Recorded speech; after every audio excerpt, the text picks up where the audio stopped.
Cuando yo recuerdo que Él murió por mí, yo nunca retrocederé. Cuando yo recuerdo que Él murió por mí, yo nunca retrocederé. A veces en la luz, a veces en la sombra, caminando estoy y al cielo voy. Qué bueno es tener la oportunidad de reunirnos, de verdad. Tenemos tantas cosas en la semana que hacer, tantas cosas en las cuales invertir tiempo, que es un deleite, sinceramente, poder tener la oportunidad de reunirnos y de escuchar la palabra de Dios. Hoy, como les hice llegar la invitación, es un día que vamos a pasar como si estuviéramos escuchando a Jesús predicar en una de las fiestas más importantes que tienen los judíos, la fiesta de los tabernáculos.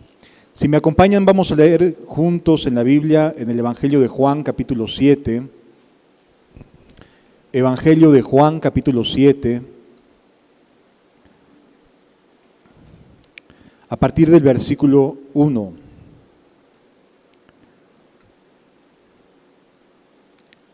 ¿Ya lo tenemos todos? Juan 7, 1 en adelante. Después de estas cosas, andaba Jesús en Galilea. Es importante mencionar que el apóstol Juan hace estas referencias de en dónde se encuentra, por lo que a continuación vamos a leer que sucedió durante esta fiesta. Para ponernos un poquito dentro del contexto histórico, los judíos tienen 3 fiestas sobresalientes o las más importantes entre todas las actividades religiosas que tienen. Uno es la que se celebra entre los meses de marzo a abril.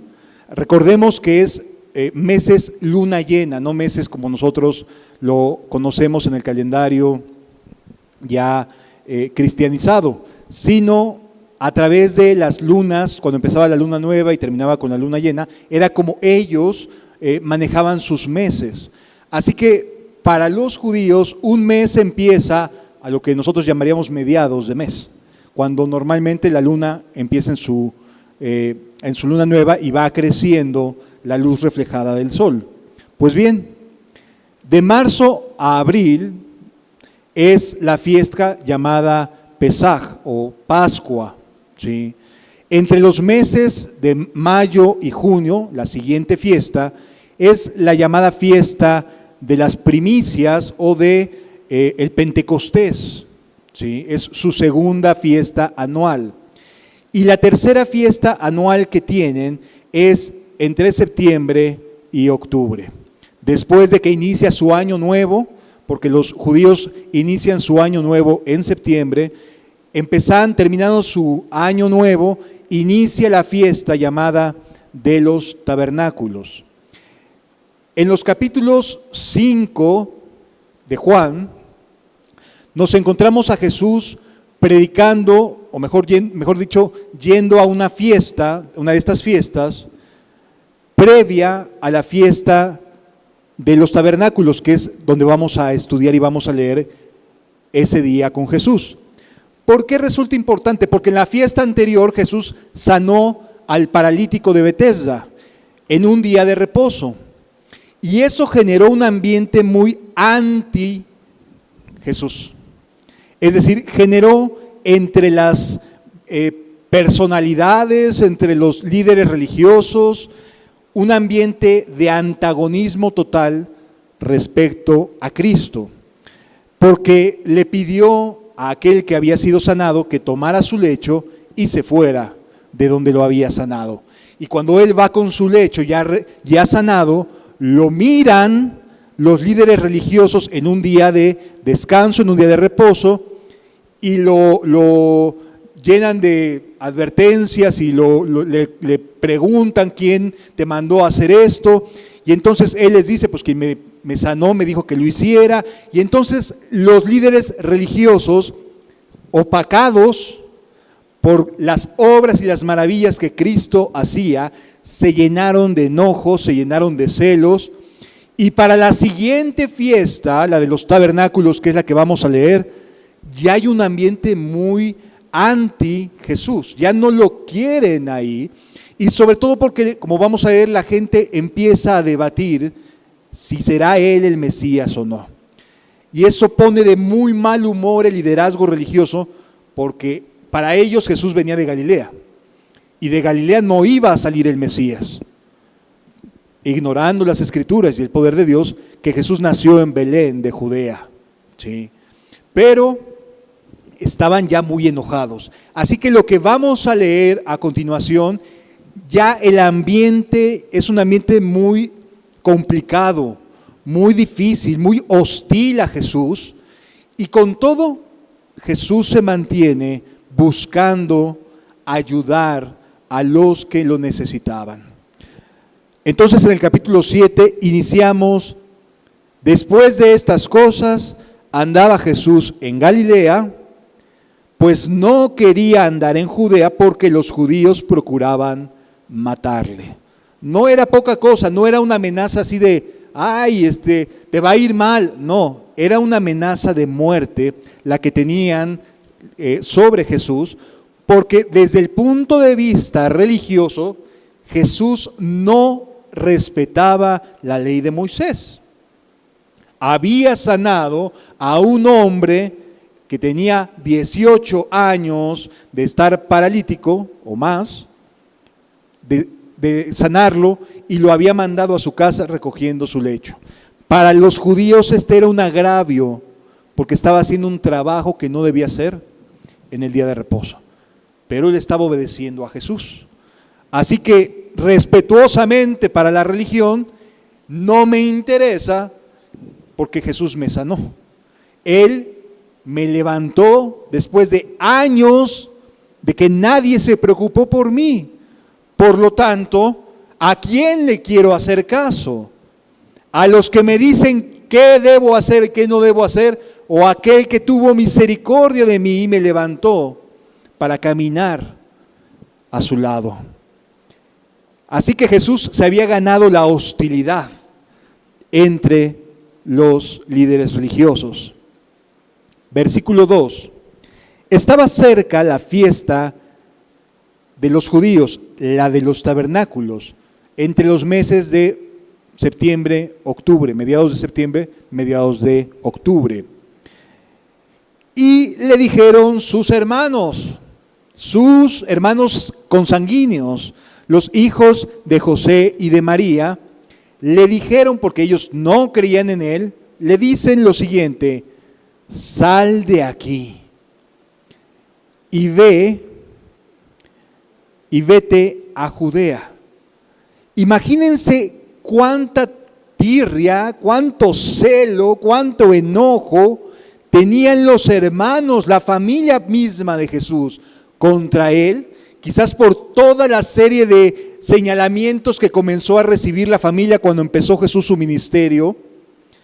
Estaban muy enojados porque Jesús estaba siendo objeto de la ira de la religión judía. Y entonces sus hermanos les llegaba parte de ese enojo entre la religión hebrea, entre los judíos. Así que ellos mismos veían a Jesús con no solo incredulidad, sino con mucho coraje y mucho rencor. Todo lo que les estaba haciendo vivir como familia era vergonzoso en ese momento desde su punto de vista. ¿Sí? Y entonces los hermanos se le echan encima diciendo: a ver, si eres realmente quien dices ser, ve a Judea. El Mesías debería de estar en Judea, no debería de estar en Galilea. Debería de estar en Judea, porque desde allá nos enseñaron desde pequeños que va a gobernar el Mesías. Eso era lo que ellos tenían en mente, y con lo cual estaban atosigando, acosando a Jesús. Continúa diciendo la Escritura: para que tus discípulos, en el mismo versículo 3, para que también tus discípulos vean las obras que haces. Se estaban preocupando por los discípulos. Qué peculiar, ¿no? O sea, vete a donde te quieren matar para que tus discípulos vean las obras que haces allá. Cómo la maquinación del corazón incrédulo puede llegar a afectar o a tener en cuenta o aparentar preocupaciones que en verdad no tienen que ver con una buena intención o un buen deseo, sino que lo que quieren es causarle daño a Jesús. ¡Qué tremendo! Pero así muchas veces se conduce en la familia cuando tomamos la decisión de seguir a Jesús, cuando queremos servir a Cristo. Muchas veces se pone así: si eres tan cristiano, si eres tan cristiana. Vergüenza les debería de dar, porque finalmente la Biblia me enseña que debo seguir a Cristo, no las opiniones de terceras o cuartas personas. ¿Sí? Y entonces aquí nos encontramos que la familia de Jesús lo está mandando al matadero. Pero eso sí, para que tus discípulos vean las obras que allá haces. Es una manera de burla, una ironía. La familia de Jesús se está burlando de Jesús mismo. Lo está bulleando, decimos hoy en día. ¿Sí? Le está haciendo bullying. Continúa diciendo la Escritura: porque ninguno que procura darse a conocer hace algo en secreto. Jesús jamás había hecho algo en secreto. Su testimonio siempre fue público. ¿Por qué le dicen eso? Porque es que la maquinación de las personas busca desacreditar, busca dañar, busca afectar el trabajo de Cristo. ¿Sí? Y de esto tenemos que ser cuidadosos, amado. Cada uno de los nuevos nacidos es trabajo de Cristo. No es trabajo de un ser humano, no es trabajo de la buena oratoria de alguien, de la buena intención, es trabajo del Mesías. Es su sangre la que nos redime, es su trabajo el que nos ayuda a caminar con Él. Por lo tanto, cualquier cosa que hagamos o digamos, debemos de poner en nuestro corazón que estamos hablando de un trabajo que viene del cielo, no de entre los hombres, sino del Rey de Reyes que murió y dio su vida en la cruz por él. Aquí vemos que Jesús responde de la siguiente manera. Dice el versículo 4, porque ninguno que procura darse a conocer hace algo en secreto. Si haces estas cosas, manifiéstate al mundo.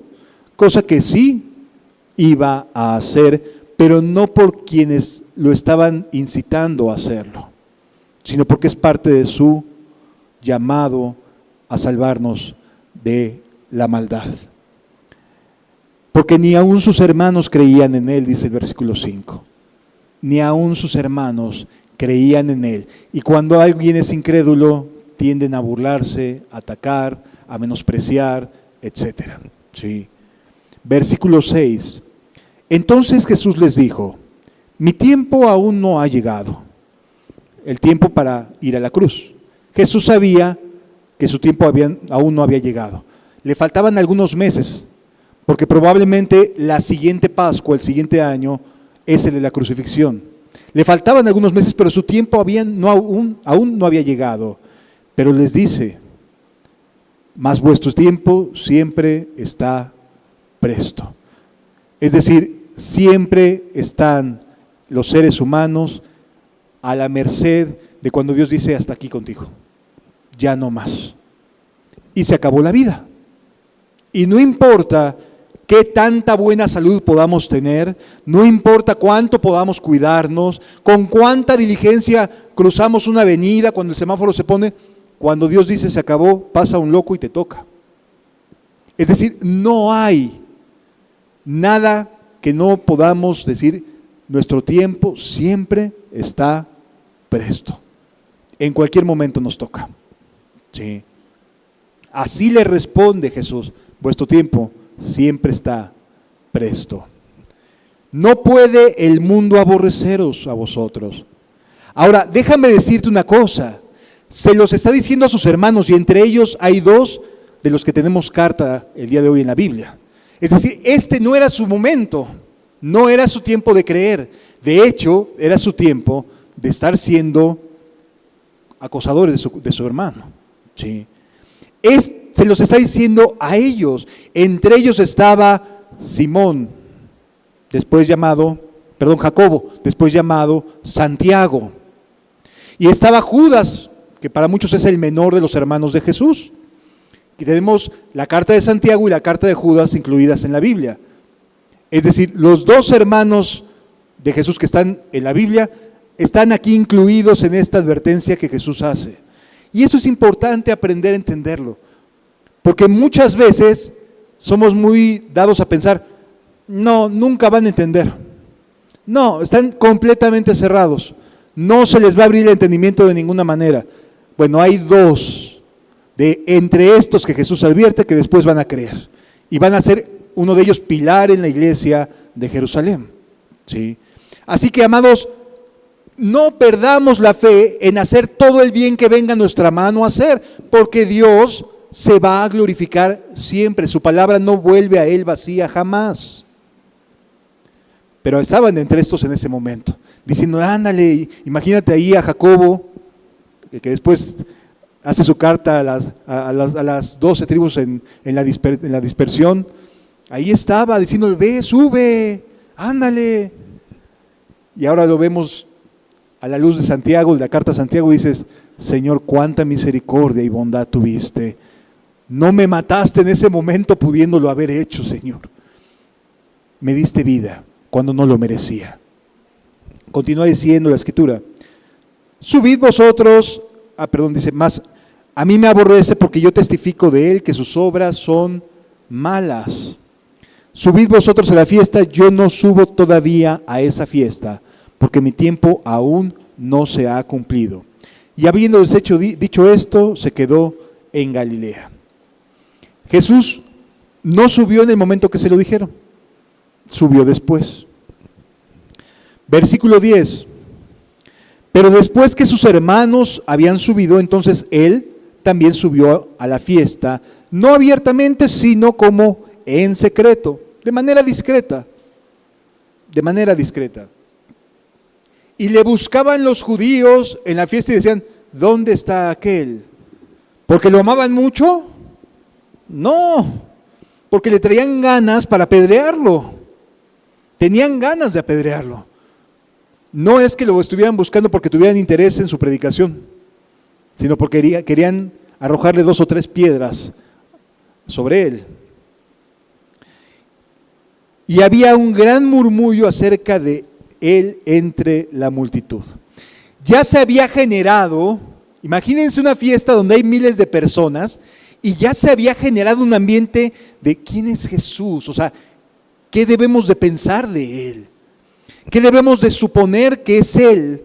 Y ya entre la gente, la conversación no giraba en torno a la fiesta de los tabernáculos, giraba en torno a Jesús. ¿Qué es lo que ellos debían de pensar de Jesús? Es maravilloso lo que Dios hace, porque así empiezan las conversiones. Cuando se generan la conversación acerca de Cristo, ahí las personas empiezan a tomar en cuenta las opiniones de Jesús. Y es maravilloso porque tiene misericordia de esa manera. Y entonces dice que la multitud decían: es bueno, Jesús es bueno. Pero otros decían: no, sino que engaña al pueblo. Y ahí tienes a unos para un lado y a otros para otro lado, y teniendo distintas opiniones. Y pasa exactamente lo mismo hoy. Hay un montón de opiniones acerca de Cristo, hay un montón de puntos de vista acerca de Jesús, y unos dicen: es maestro, y es bueno, y es filósofo, y es esto, y es aquello. Todo mundo quiere opinar. Pero Jesús es Dios hecho carne, y vino para salvarnos a nosotros, independientemente de las opiniones generales. Jesús generó conversación en aquella ocasión. Porque la fiesta anterior había sido muy notorio que los judíos se habían puesto de malas. Porque el paralítico de Betesda se había atrevido a levantar su lecho para irse a su casa después de años de estar en angustias. Continúa diciendo la Escritura, pero ninguno hablaba abiertamente de él. Esto era en conversaciones en corto. No lo decían así como que, no, él es bueno, no, lo decían con mucho cuidado porque los judíos estaban enojados, los líderes estaban enojados y andaban queriendo ver en dónde estaba para arrestarlo. Pero ninguno hablaba abiertamente de él por miedo a los judíos. Mas a la mitad de la fiesta no era de unas cuantas horas, la fiesta era de días, normalmente duraba 7 días. Es decir, Jesús sube a mitad de semana, entre sábado y sábado, ¿sí? A ese momento sí sube a la fiesta, de manera discreta, como nos enseña aquí. Y a la mitad de la fiesta subió al templo y enseñaba. De momento se les apareció ahí en las escalinatas del templo, Jesús enseñando. Y mientras todo el mundo decía, ¿dónde está? Ah, ya está predicando en el templo. Vámonos a ver qué es lo que tiene que decir. Porque a la gente, ¿sabes qué? Le gusta mucho, tiene mucha comezón de oír, particularmente cuando las personas retan a las autoridades. Y les gusta mucho esta parte. Y las personas dicen, qué bueno que les dijiste sus verdades. Pero eso no genera compromiso, nada más genera comezón de oír.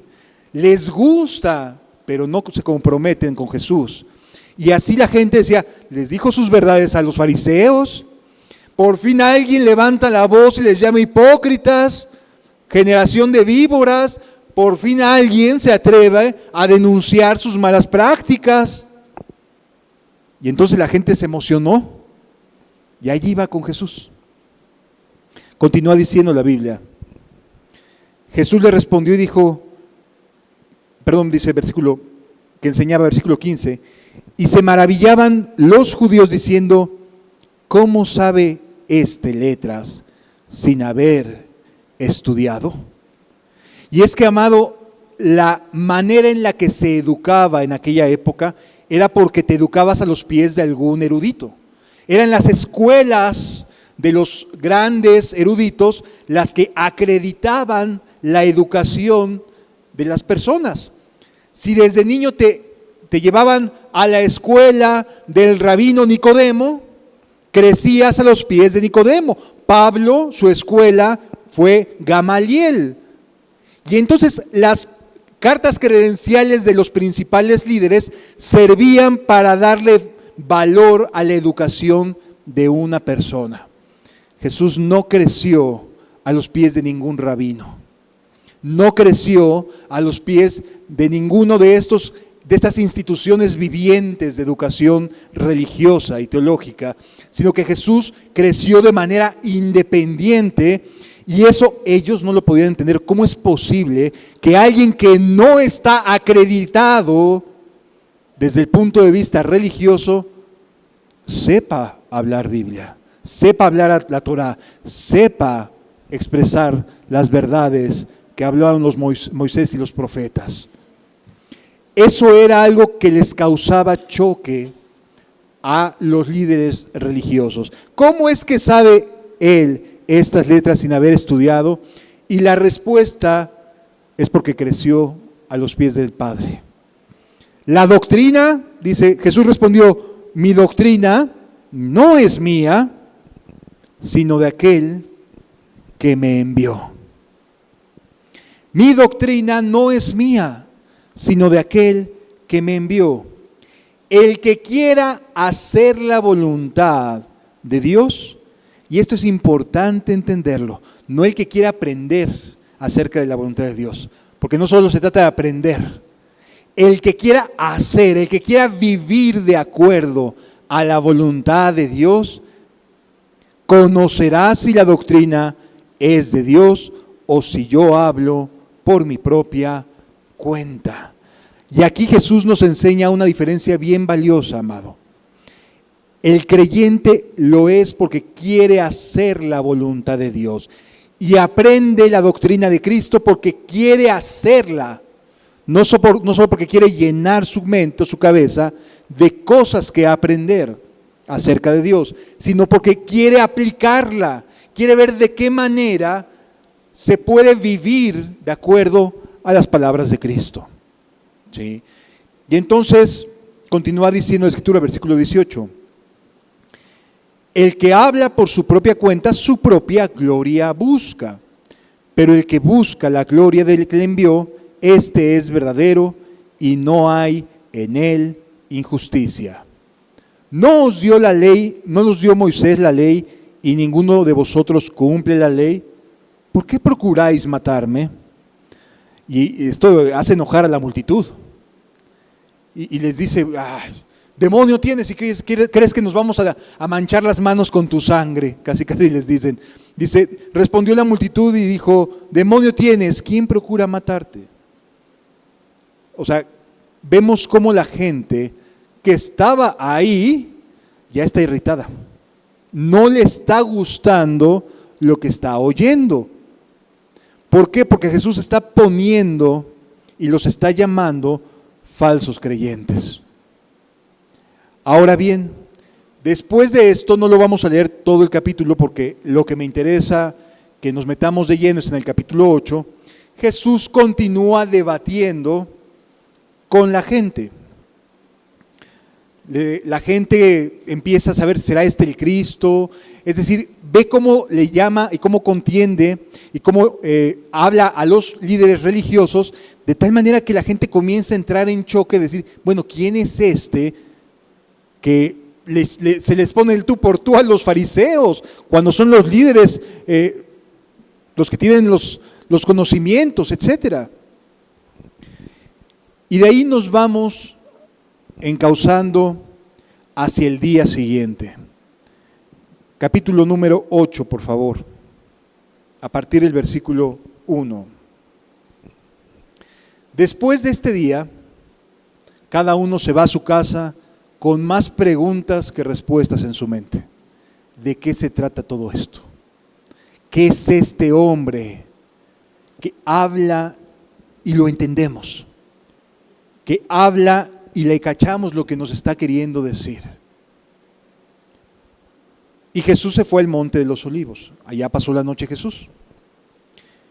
Y por la mañana volvió al templo y todo el pueblo vino a él. ¿Te puedes imaginar el celo y el enojo de los líderes? Cuando vieron que las multitudes, está en el templo y ahí va toda la gente. No, pues después de como les habló a los fariseos, que los emproblemó con sus opiniones y sus puntos de vista, va toda la gente al templo para escuchar a Jesús. Y los líderes se llenaron de enojo y se dijeron unos a otros, hay que hacer algo para desacreditarlo. Hay que hacer algo para demostrarle a la gente que es un engañador, que es un mentiroso. Algo hay que hacer. Ya sé. Vamos a hacer que contrapuntee con Moisés, porque siempre está hablando de misericordia. Vamos a ver si cumple con la ley de Moisés. Y sucede lo siguiente. Y sentado él les enseñaba. Entonces los escribas y los fariseos le trajeron a una mujer sorprendida en adulterio. Acababa de pasar. La mujer acababa de ser sorprendida en su adulterio. La denunciaron, no sabemos cómo es que el caso llega a los escribas y los fariseos. Y la ley de Dios en Éxodo 20 dice que no adulterarás. Y las consecuencias de adulterar, nos dice en Deuteronomio, es la muerte. ¿Sí? A los adúlteros los tenían que lapidar. Pero curiosamente, un sesgo que había en aquella época es que a los hombres se les perdonaba el adulterio, no los llevaban a ser apedreados, a las mujeres sí, aunque el hombre hubiera adulterado también. ¿Sí? Este es un sesgo muy, muy radical, muy importante de entender, no eran parejos en impartir justicia, sino que eran muy dados a que la mujer si fuera apedreada, el hombre no fuera apedreado. Sin embargo, Dios sí determina que sean los dos apedreados. O sea, Dios sí manda que sean los dos apedreados, pero en esa época nada más a la mujer se le acusaba. Triste, pero cierto. Y entonces llegan con Jesús. Vamos a hacer que diga cosas en las cuales poderle pescar y poderlo desacreditar. Y llega con la mujer adúltera y la ponen delante y le dicen, maestro, versículo 4, maestro, esta mujer ha sido sorprendida en el acto mismo de adulterio. En el mismo acto de adulterio. La mujer, mientras Jesús estaba en el templo el día anterior predicando el evangelio, esta mujer estaba con otro varón. No tenía intenciones de arrepentirse. No estaba en ella el buscar de Dios. Era una persona que estaba en su pecado, que estaba buscando su propio gozo, su propio goce, sus deseos carnales, ¿sí? Mientras Jesús llevaba unos días llegando ahí al templo, la mujer estaba adulterando. Así que no vemos aquí ningún indicio de querer cambiar. No vemos un indicio de que hubiera una obra previa en la persona. No lo había. Había oscuridad, había tinieblas. Eso es lo que había. La mujer no estaba arrepentida, no se sentía redarguida, no estaba buscando de Dios, no estaba buscando ser perdonada, estaba disfrutando de su maldad. Y esto nos enseña que Dios hace su obra independientemente de lo que nosotros podamos pensar u opinar. Independientemente de lo que nosotros querramos decir, Dios salva. Aún a quienes no le buscan, a quienes no tienen en su corazón estar yendo a la iglesia, salva al que no estaba pensando en la salvación, al que no estaba pensando en Dios, que estaba metido en su maldad. A ese rescata en el momento y a la manera menos pensada. A ese rescata. Hay personas que tardan meses escuchando para entender el evangelio. Aquí esta mujer lo entendió en ese momento. Le brilló en ese momento el evangelio. Qué importante es aprender a entender y respetar la obra de Dios. De verdad, a respetar lo que Dios ha querido hacer.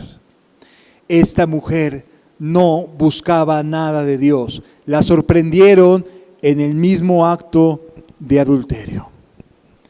¿Qué sucedió? Aquí la cachamos, Señor. Maestro, esta mujer ha sido sorprendida en el acto de adulterio y en la ley nos mandó Moisés a apedrear a tales mujeres. Sí, también a los hombres, pero ellos estaban en ese momento ahí, queriendo probar a Cristo. Tú pues, ¿qué dices? Wow. O sea, Jesús no se iba a poner en contra de la ley de Moisés, ¿verdad? No, porque la ley de Moisés, la ley moral de Dios, está vigente. No hay que apedrear, no me vayan a malentender. La ley de no adulterarás está vigente. ¿Sí? Entonces, Jesús se da cuenta de esta artimaña. Mas esto decían tentándole, dice el versículo 6, para poder acusarle. Pero Jesús, inclinando hacia el suelo, escribía en la tierra con el dedo. O sea, los estaba ignorando. Los estaba bateando, literalmente, pero ellos fueron muy persistentes en querer respuestas. ¿Sí? Amado, aquí vemos que Jesús no estaba queriendo generar un choque en este momento, pero ellos estaban aferrados en querer generar un choque. ¿Sí? A veces las personas son así, quieren respuestas de cosas que no tiene Jesús por qué responder. No es el momento de las respuestas, puede decir Jesús, no era el momento de la respuesta. Y por eso escribía con su dedo en el piso. Continúa diciendo la Biblia. Y como insistieran en preguntar, se enderezó y les dijo: el que de vosotros esté sin pecado, sea el primero en arrojar la piedra contra ella. El que de vosotros esté sin pecado, sea el primero en arrojar la piedra contra ella. Somos muy hábiles para señalar las cosas que no vivimos, en las cuales podemos decir, no estoy haciendo nada malo. Pero somos muy condescendientes con nosotros mismos cuando llegamos a hacer algo malo, cuando llegamos a caer o tenemos algún pecado. Somos muy perdonadores con nosotros mismos, pero somos muy quisquillosos con los demás. Sí. Somos buenos para tener la piedra en la mano, a ver qué está haciendo el hermano o la hermana. Pero cuando tú lo haces no quieres que te toque ni con el pétalo de una rosa. Sí. Ay, ¿por qué son tan duros conmigo? Ay, pero ¿por qué son así? Y con la piedra en la mano te lo preguntan, ¿eh? Amado, la verdad es que necesitamos aprender a respetar la obra de Cristo en las personas. Y esta mujer iba a tener una obra preciosa de redención cuando no la buscaba. ¿Sí? Y entonces, el que de vosotros esté sin pecado sea el primero en arrojar la piedra contra ella. Te puedes imaginar a todos así, listos con las piedras, y escuchan a Jesús diciendo: ¿eres libre de pecado para arrojarla? Y empezaron a dejarse de emocionar. Sus conciencias se despertaron y empezaron a decir: ah, pero tú hacías esto. Ah, pero tú hacías aquello. Ah, pero tú veías esto. Ah, pero tú no te dabas cuenta y hacías esto otro. Y las conciencias acusaban a las personas. ¿Qué es lo que acusa al ser humano? La conciencia despertada por Cristo. Las conciencias comenzaron a decir: ¿y tú? Ah, pero estás bueno para hablar del prójimo, ¿no? ¿Pero y tú?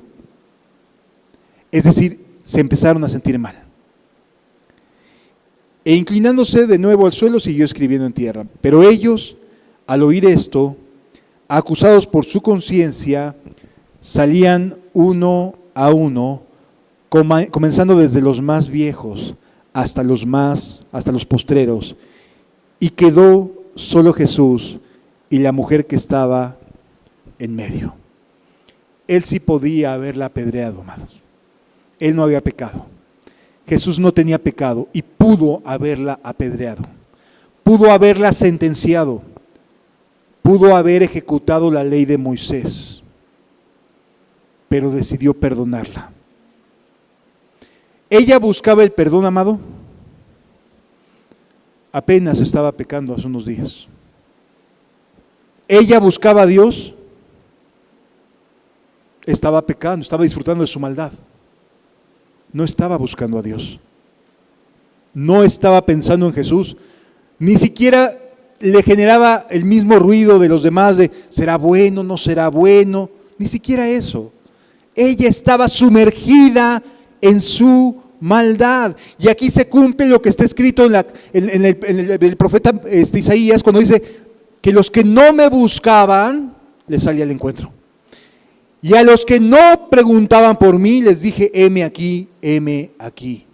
Este es Jesús. Mientras ella no buscaba, la agarraron y la pusieron delante de Cristo para ser ejecutada. Sí. Y Jesús le dijo a la mujer, enderezándose Jesús y no viendo a nadie, sino a la mujer, le dijo, mujer, ¿dónde están los que te acusaban? Qué hermoso es el perdón de Cristo, porque hasta ya está hablando en pasado. Le acusaban. ¿Dónde están los que te acusaban? ¿Ninguno te condenó? Y mira que sí lo merecía, sí lo merecía. Amado, nosotros no hemos hecho nada bueno. Venir a escuchar la palabra de Dios es misericordia de Dios, es su infinita buena voluntad. Pero en su misericordia le dijo, ¿dónde están los que te acusan? Amado, cuando vienes a una congregación, no hay nadie que te acuse, porque todos sabemos de dónde salimos. Todos salimos de la misma cloaca de maldad y de pecado. Aquí no habemos las mejores personas, solo Dios es el bueno. Y Él en nosotros hace lo bueno, pero es su misericordia, es su buena voluntad. Así que no tengas miedo en decir, me van a juzgar, me van a señalar. No, amado. Lo que buscamos es la salvación que Dios nos concedió también. Eso es todo. No somos mejores que nadie. Así que no tengamos miedo de invitar al peor de todos los pecadores, porque el peor de todos los pecadores está aquí enfrente, entre muchos. No habemos personas que no hayamos entrado por la puerta angosta. Y la puerta angosta es muy clara. No podemos, ni queremos, ninguna otra cosa que nos justifique que no sea Dios. No queremos otra justificación que no provenga del cielo, amado. No queremos buscar ninguna buena obra en nuestros corazones ni en nuestro pasado. Solamente Cristo. La única obra que vale es la de Jesús. Así que Jesús le dice, ella dijo ninguno, Señor. Entonces Jesús le dijo, ni yo tampoco, ni yo te condeno. Vete y no peques más.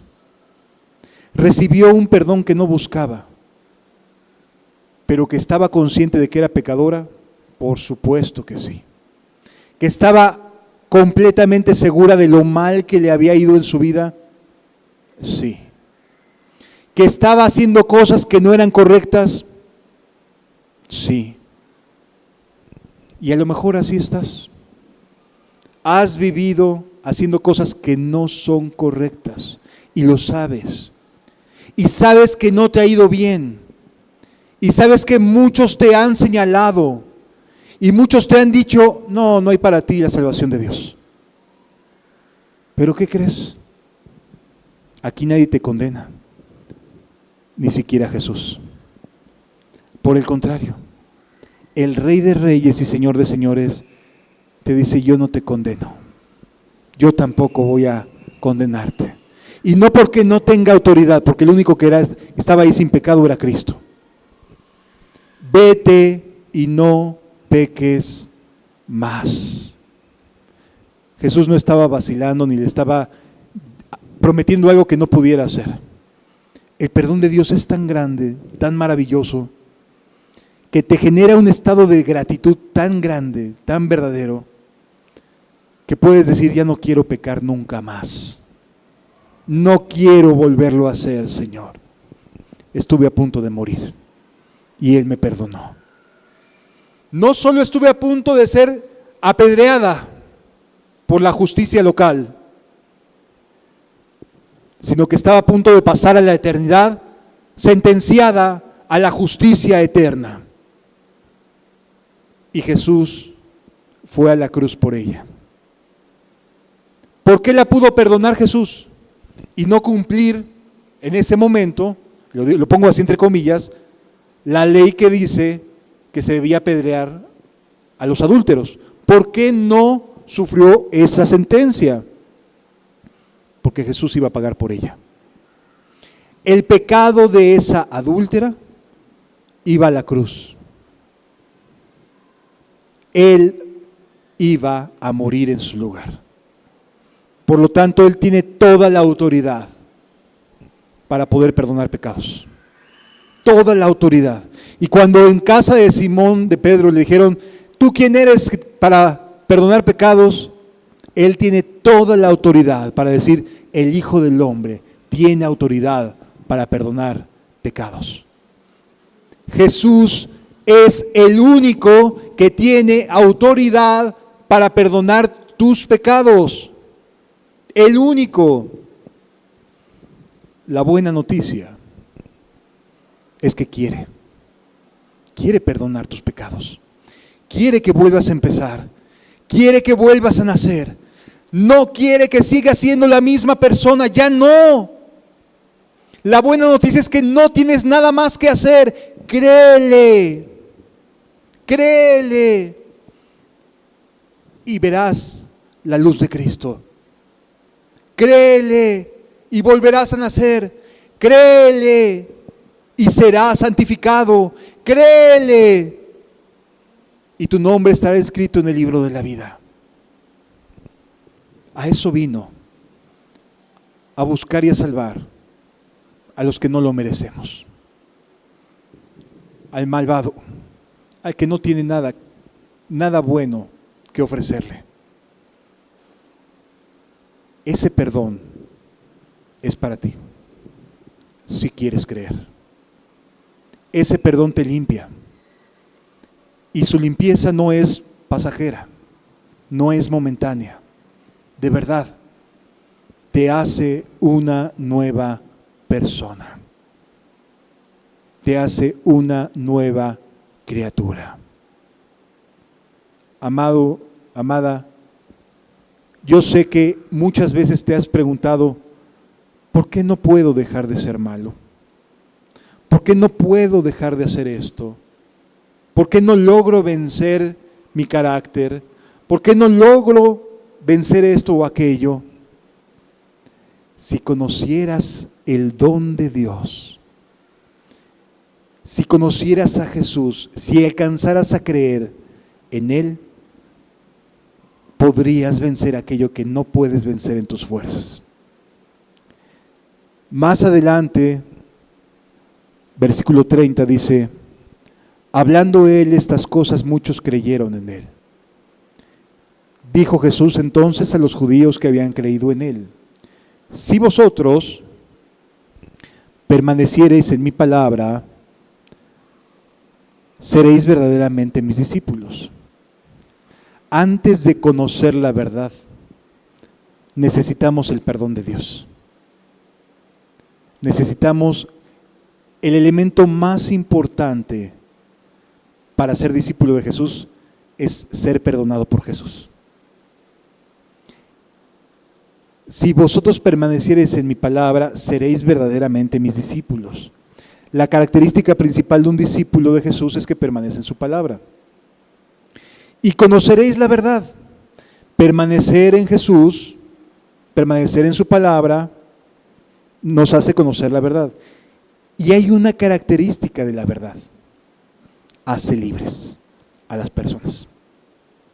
Y conoceréis la verdad, y la verdad os hará libres. Os hará libres. ¿Qué pasa cuando eres una persona sentenciada como esta mujer a morir? Pero Jesús dice, vete, no peques más, yo voy en tu lugar. Esa es verdadera libertad. Esa es la libertad que ofrece el reino de los cielos. Vete y no peques más, es una verdad, porque Jesús va a la cruz para darte esa libertad, para que vuelvas a empezar. Fíjense lo que dice el versículo 33. Le respondieron, linaje de Abraham somos y jamás hemos sido esclavos de nadie. ¿Cómo dices tú, seréis libres? ¿Cómo te atreves a insinuar que somos esclavos? Le preguntan las personas. Jesús le respondió, de cierto os digo, que todo aquel que hace pecado, esclavo es del pecado. Todo aquel que hace pecado. ¿Cuántas veces? El que hace pecado. No lo dice en plural, ¿verdad? Aquel que reiterativamente está haciendo lo malo es esclavo de ello. Jesús le respondió, de cierto os digo, que todo el que hace pecado, esclavo es del pecado.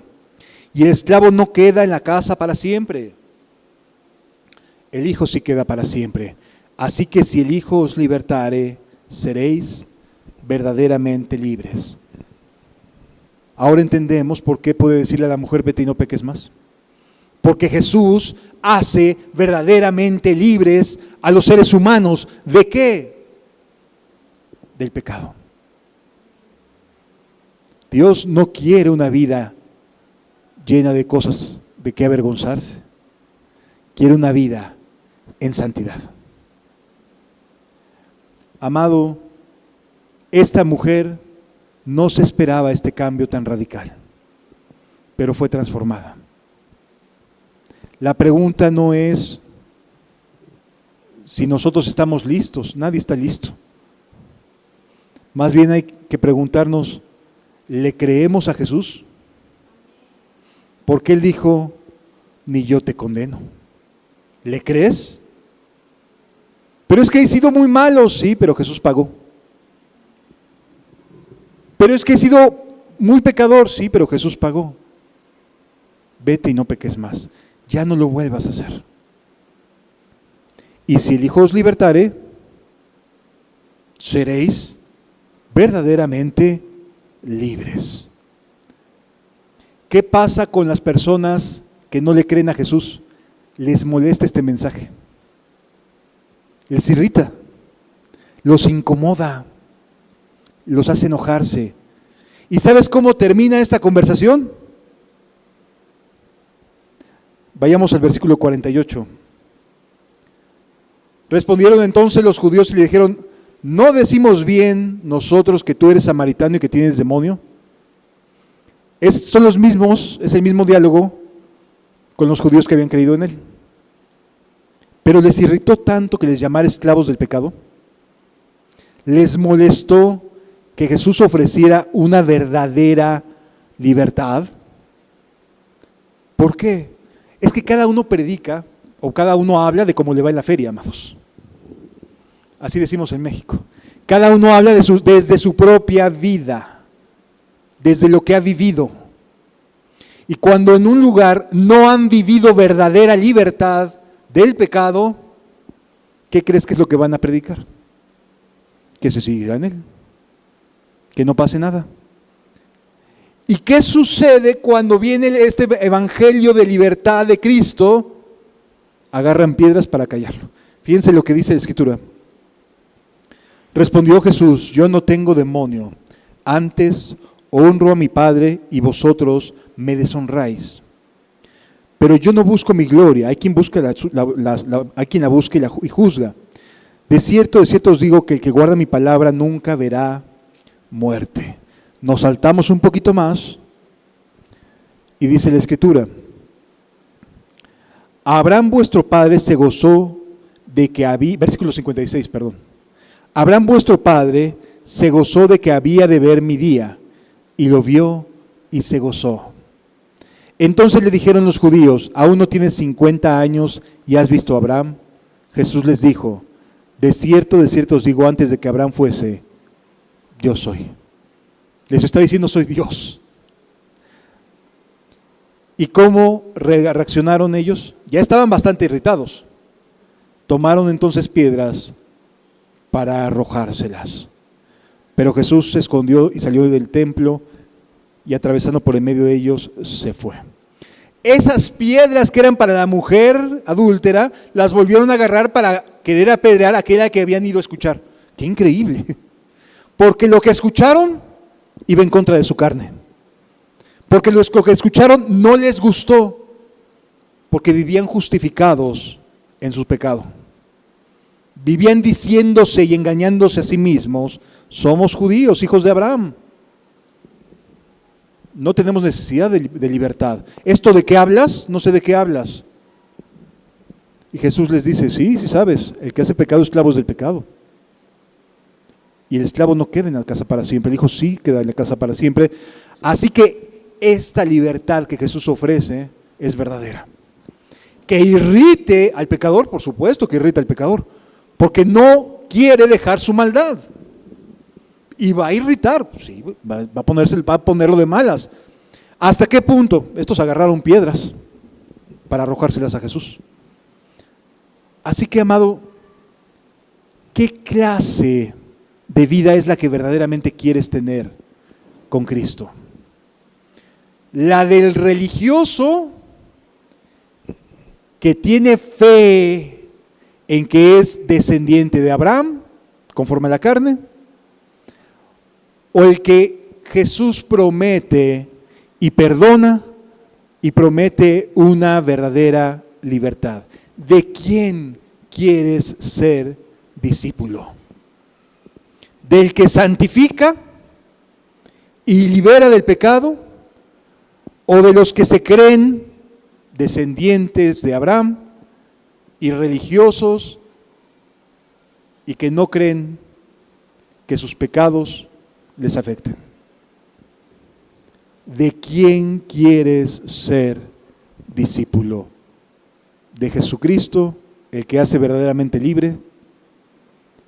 ¿O de los descendientes de Abraham que creen que por ser lo que son, conforme a la carne, ya están del otro lado? Cada uno debe colocarse en una u otra posición.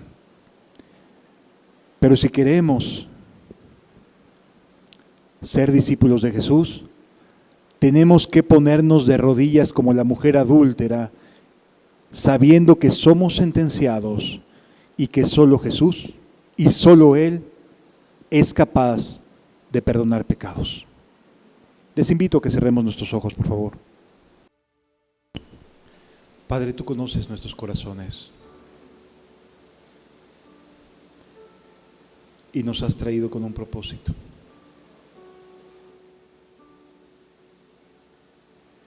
Nos quieres ayudar. Quieres que volvamos a empezar.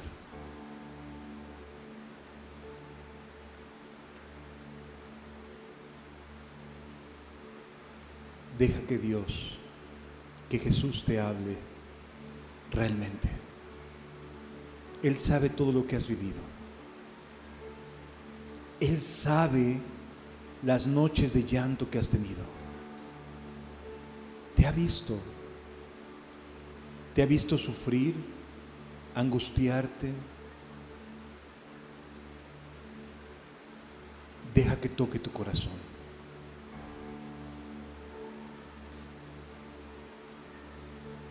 Deja que te dé libertad.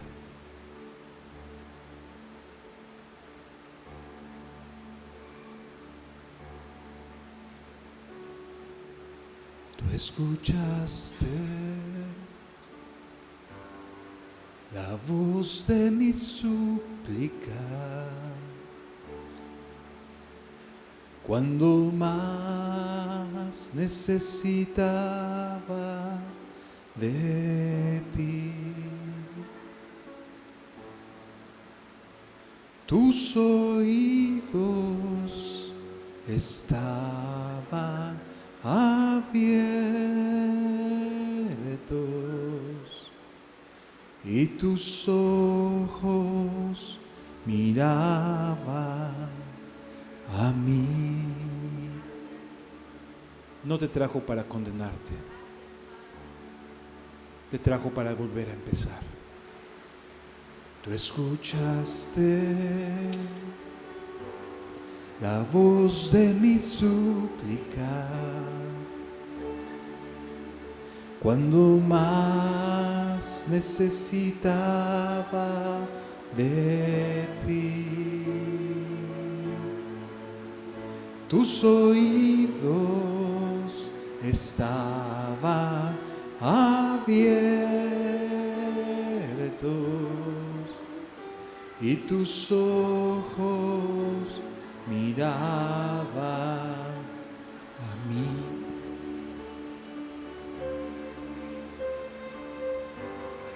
Tú eres Dios verdadero,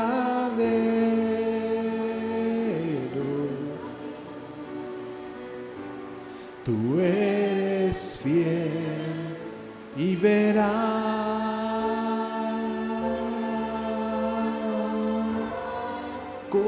Confortaste mi alma,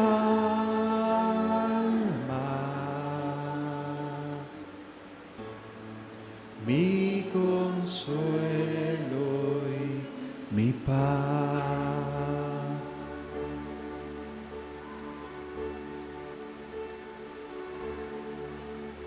Tú escuchaste la voz de mi súplica. A veces no le dices nada, pero sí te ve. Cuando más necesitaba de mí, tus oídos estaban abiertos y tus ojos miraban a mí. Tú eres Dios verdadero,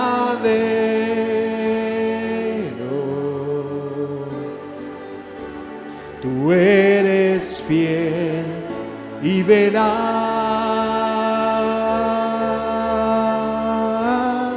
Confortaste mi alma,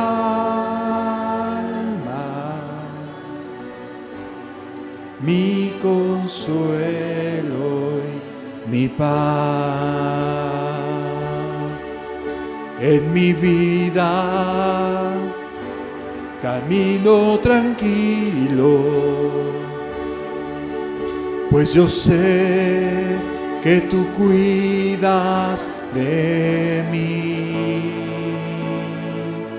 Cada día observo tu mano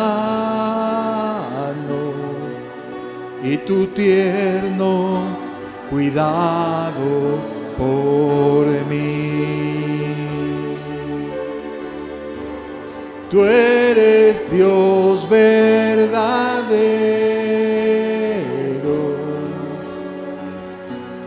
tú eres fiel y veraz.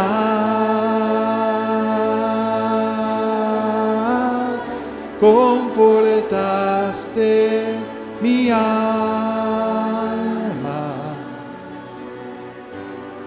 mi consuelo y mi paz.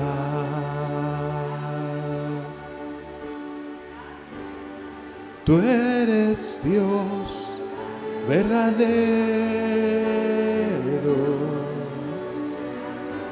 tú eres fiel y veraz. Confortaste mi alma,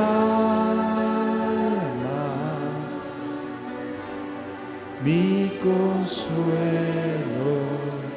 mi paz.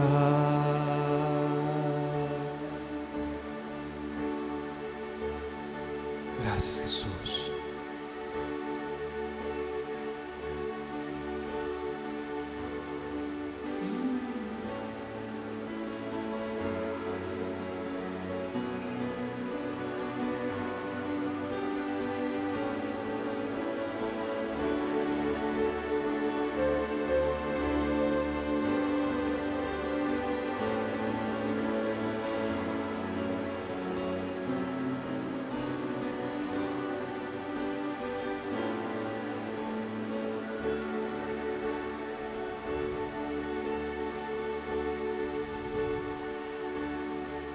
Viste mi vida vacía, mi alma perdida, viste mi vida vacía, mi alma perdida.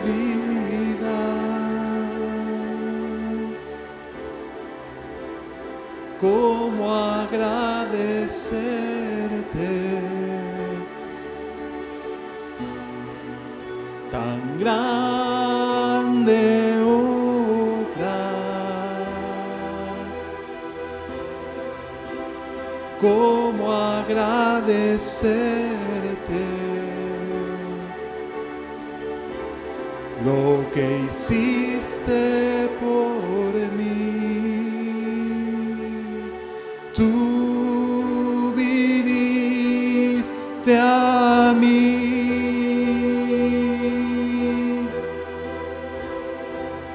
me limpiaste, tú viniste a mí, todo lo llenaste de ti, viste mi vida vacía, mi alma perdida, viste mi vida vacía, mi alma perdida.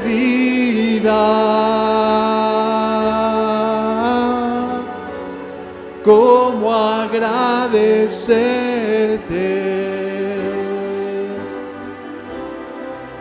tan grande obra?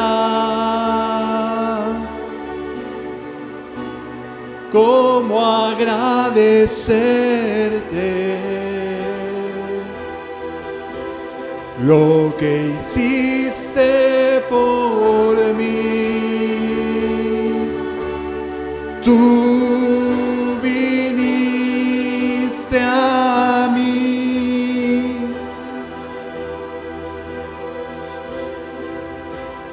me limpiaste, tú viniste a mí, todo lo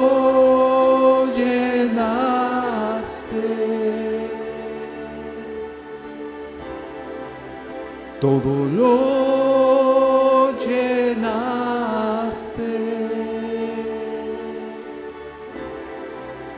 todo lo llenaste de ti. Vete y no peques más. Esa es la respuesta de Jesús. Tú viniste a mí,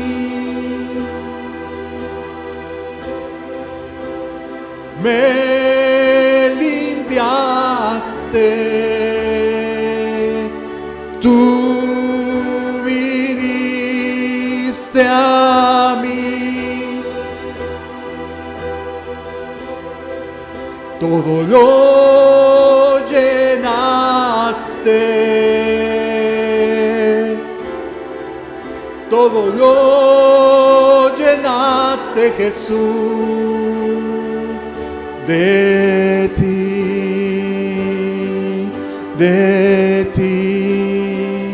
todo lo llenaste de ti, Señor Jesús.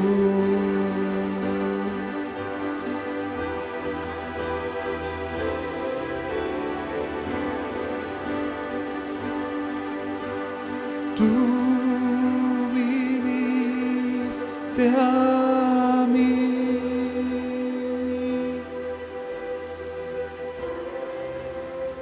me limpiaste,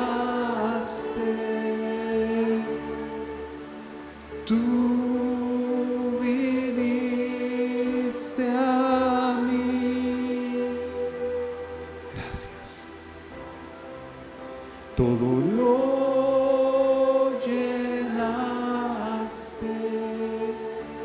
Eres precioso, Jesús.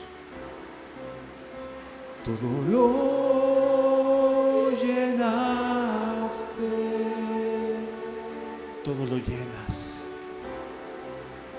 todo lo llenaste de ti.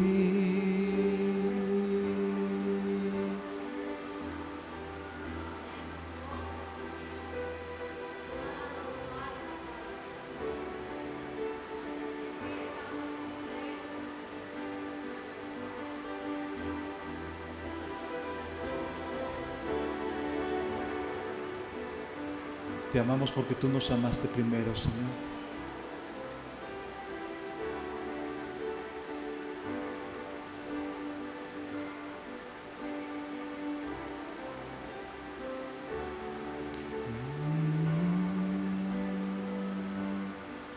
Gracias por estar aquí, Señor.